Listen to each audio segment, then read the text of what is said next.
Mohammedan sporting club লিমিটেডের পক্ষ থেকে আপনারা যারা সাংবাদিক ভাইরা আজকে এখানে উপস্থিত হয়েছেন, আপনাদের সকলের কাছে কৃতজ্ঞতা প্রকাশ করছি এবং ধন্যবাদ জ্ঞাপন করছি।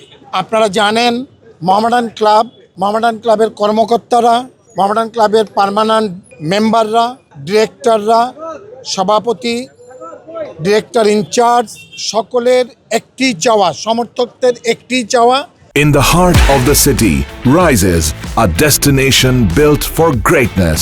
International Convention City, Bosundhara. Life takes a new course.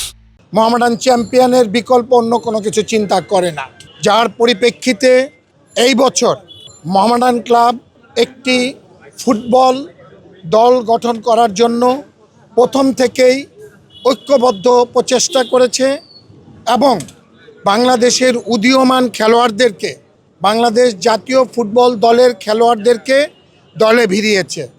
বিশেষ করে বাংলাদেশ জাতীয় ফুটবল দলের 7 থেকে 8 জন খেলোয়াড় এবং বিদেশি যে 4 জন খেলোয়াড়, তার মধ্যে গত বছর যারা খুব ভালো খেলা খেলেছে সেখান থেকেই 4 জন বিদেশি খেলোয়াড়কে দলে অন্তর্ভুক্ত করেছে।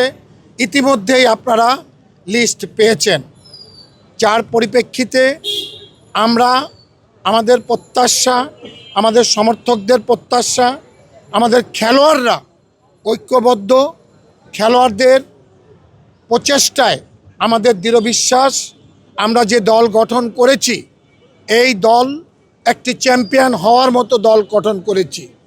আমাদের এখন কাজ থাকবে খেলোয়াড়দেরকে ঐক্যবদ্ধ রাখা, ডিসিপ্লিনের মধ্যে রাখা, ভালো প্র্যাকটিস করা, ভালো খাবার দাবার দেওয়া এবং ভালো পুনর্বাসন করা, এটা থাকবে আমাদের মূল উদ্দেশ্য। আপনাদের মাধ্যমে আমরা চাই দেশবাসীর কাছে দোয়া এবং সমর্থকরা যাতে হাসি খুশিভাবে মোহামেডানকে চ্যাম্পিয়ন হিসাবে দেখতে পারে, আমাদের প্রচেষ্টার কোনো ত্রুটি থাকবে না।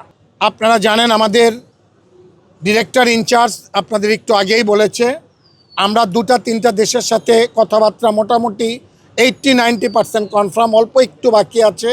আমরা আগামী 15-16 তারিখের মধ্যে প্র্যাকটিস কল করব এবং এর আগেই আমরা একটা লাইসেন্সধারী বিদেশি কোচ আমরা দলে অন্তর্ভুক্ত করব।